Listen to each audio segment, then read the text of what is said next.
कुछ सियासी सूरत हाल की बात करते हैं और पंजाब हुकूमत के अगर हम एक और बड़े और अहम तारीखी फ़ैसले की बात करें तो वो फ़ैसला ये है कि जनूबी पंजाब के लिए जो सेक्रेटेरिएट बनाया गया था उसको मुकम्मल खुद मुख्तारी देने का फ़ैसला किया गया है। सूबाई काबीना ने Punjab government rules of business 2011 में तरमीम की मंजूरी दे दी है, जिसके तहत एडिशनल चीफ सेक्रेटरीज़ और महकमों को बाइख्तियार बना दिया गया है। साउथ पंजाब सेक्रेटेरिएट 3 डिवीज़न और 11 अजला पर मुश्तमिल होगा। जनूबी पंजाब में सरकारी महकमों की तादाद 17 होगी। साथ ही एक नोटिफिकेशन के ज़रिए बॉर्डर मिलिट्री पुलिस और बलोच लेवी को भी पंजाब पुलिस के ज़ेर इंतज़ाम दे दिया गया है। राजनपुर और डीजी खान के कबायली इलाके से 117 बरस से नाफिजुल अमल Punjab border military police act की अमलदारी ख़त्म हो रही है और वज़ीर आज़म और वज़ीर आला की मंजूरी के बाद इस हवाले से नोटिफिकेशन जारी कर दिया गया है। तो इसी पर ज़रा हम बात कर लेते हैं। हमारे साथ ब्यूरो चीफ मुल्तान यासिर शेख साहब मौजूद हैं। यासिर शेख साहब, बहुत शुक्रिया, आपने वक्त निकाला। ये हम देख रहे हैं कि बड़ा अहम फ़ैसला है, तारीख़ी फ़ैसला है, और इसके अंदर हम ये देखते हैं कि ये Aahista Aahista step by step काम हो रहा है। इज़ इट टू स्लो, या इसकी रफ्तार या इसके पेस से जो लोग वहाँ के मकामी हैं वो मुतमईन हैं? इशफाक, बहुत शुक्रिया। देखिए कि ये मार्च 2020 के अंदर जनूबी पंजाब सेक्रेटेरिएट का गवर्नमेंट ऑफ पंजाब ने ऐलान किया था और इसको अब 17 माह के बाद जो है खुद मुख्तारी दी गई। तो 17 माह तक तो यकीनी तौर पर जनूबी पंजाब के अवाम के लिए मायूसी और उसकी घटाटोप अंधेरे थे, लेकिन ये एक बड़ा काम है जिसे हम देख रहे हैं कि जनूबी पंजाब को एम्पावर किया गया है और पहली दफ़ा ऐसा हो रहा है कि जनूबी पंजाब के लोगों को अब अपने मामलात की मुकम्मल तौर पे उनके सॉल्यूशन के लिए कोई लाहौर या और दीगर साइड पे नहीं जाना होगा। और अब ये जो नोटिफिकेशन हुआ है इसके अकॉर्डिंग जो है जनूबी पंजाब के जो एडिशनल चीफ सेक्रेटरी साहब हैं और सेक्रेटरी साहबान और दीगर जो एडिशनल चीफ उनके सेक्रेटरीज़ हैं उनको मुकम्मल तौर पर बाख्तियार किया गया है। उनको फ़िनंशियल पावर डेडिकेट की गई हैं, उनको भर्तियों के, तरक्कियों और तबादलों के इख्तियारात दिए गए हैं और साथ ही कमिश्नर और डिप्टी कमिश्नर ऑफिस जो जनूबी पंजाब के 11 ज़िला और 3 डिवीज़नों पे मुश्तमिल हैं, उनके बजट और उनकी डेवलपमेंट स्कीम्स को जो है अप्रूव करने का इख्तियार दिया गया है। अच्छा। इस सूरत हाल में यकीनी तौर पर जनूबी पंजाब की 6.5 करोड़ से ज़ायद नफूस पर मुश्तमिल आबादी के मामलात उनकी ही दहलीज पर हल होने का एक ख्वाब जो है वो शर्मिंदा ताबीर होने की तरफ गया है। और साथ ही अगर हम बात कर लें कि इस तरीके से जो मायूसी का जो एलिमेंट था जनूबी पंजाब के अंदर जो लोगों में पाया जाता था कि खाली नारा लगाया गया तब्दीली का, अमलन कुछ नहीं हुआ और पॉलिटिकल जो पार्टीज़ जो है वो टेक ऑन करती थी, स्पेशली नून लीग और पीपल्स पार्टी पीटीआई की हुकूमत को टेक ऑन करती थी, तो वो भी ज़रा थोड़ा सा अच्छा, लेकिन इसके अंदर थोड़ी सी चीज़ें हैं जो एक कन्फ्लिक्टिंग एलिमेंट्स हैं। एक तो ये है कि ये फैसले कर रही है पंजाब हुकूमत, यानी कि ये जो सारा कुछ हो रहा है वो पंजाब हुकूमत के ज़ेर इंतज़ाम ही हो रहा है। तो क्या ये जो जनूबी पंजाब सूबा है इसको आगे चल के ऑटोनॉमी मिलेगी मुकम्मल तौर पर या फिर नहीं मिलेगी? और जो लोग हैं, जो वहाँ के मुकामी हैं या सियासतदान हैं, वो क्या समझते हैं कि ये कोई पेपर डिसीजन है या फिर वाक़तन जो हैं ये लोग जिनको तैनात किया जाएगा, जो लोग वहाँ पर मौजूद होंगे वो इतने ही बाख्तियार होंगे? इशफाक, देखिए कि जो मुकम्मल ऑटोनॉमी की अगर हम बात कर लें मुकम्मल तौर पर जनूबी पंजाब की इंडिपेंडेंट सूबे की, तो वो जुए शीर लाने के मुतरादिफ एक अमल है।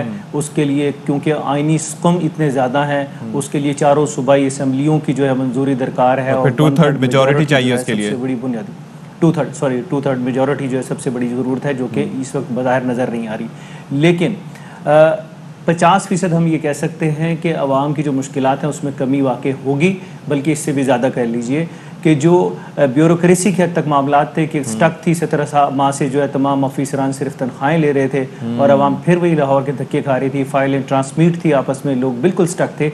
उस सूरत हाल में यकीनी तौर पर बेहतरी आएगी।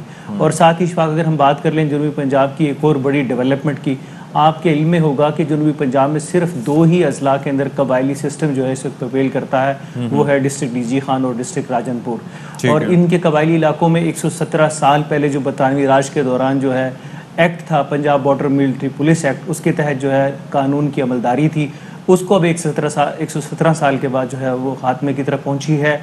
और उसके बुनियादी असबाब में भी ये है कि पूरा पंजाब अनरेस्ट था कबायली इलाकों की वजह से। उसकी वजह ये थी कि तमाम जो क्रिमिनल्स थे, जराइम पेशा अफराद थे, उनकी हेड आउट्स जो है वो इन इलाकों में थी, और उसकी वजह से चूँकि पुलिस वहाँ इंटरवीन नहीं कर सकती थी, अपनी अमलदारी को यकीनी नहीं बना सकती थी, तो वहाँ जराइम की बड़ी मजबूत पनाहगाहें बनी थी।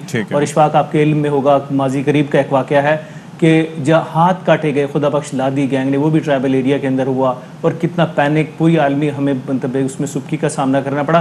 तो ये अगेन एक बड़ा है कि पंजाब के इस वक्त तमाम जो कबायली इलाके हैं वो बाकायदा पुलिस एक्ट के तहत कर दिए गए हैं, और अब जो वो फोर्स है उसको डिमोलिश नहीं किया गया। ये बहुत अच्छी बात है कि उनका वजूद बरकरार रखा गया है।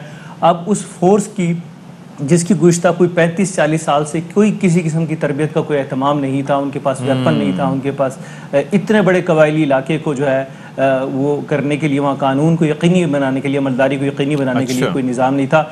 अब वो बाकायदा पंजाब पुलिस और रेंजर्स को जिम्मेदारी दी गई है कि वो जो अमला है। अब ये ज़रा बताइएगा कि पुलिस का तहरीक इंसाफ की हुकूमत के 2 साल बाकी रह गए हैं इलेक्शन से पहले, 3 साल मुकम्मल हो गए हैं, तो जो वादे किए गए थे उस पर किस हद तक डिलीवर किया गया, और 2 साल में हुकूमत मज़ीद क्या करने का इरादा रखती है इस डिवीज़न के लिए, इस जनूबी पंजाब के इलाके के लिए? देखिए इशफाक, जो बुनियादी सबसे बड़ा प्रॉब्लम है जनूबी पंजाब समेत पूरे मुल्क का, वो है महंगाई के अंदर जो है हुकूमती मुकम्मल तौर पे नाकामी, कि उसको कंट्रोल नहीं कर सकी। अदरवाइज़ इदारा जाती इस्लाहात के ऊपर बेशुमार काम कर रही है गवर्नमेंट पाकिस्तान तहरीक इंसाफ, इसमें कोई दो राय नहीं कि मैकेनिज्म बन रहा है, आपको डिजिटलाइजेशन की तरफ ये मूव कर रहे हैं, काफ़ी ज़्यादा सिस्टम है। इस तरीके से लोगों को होप ज़रूर है।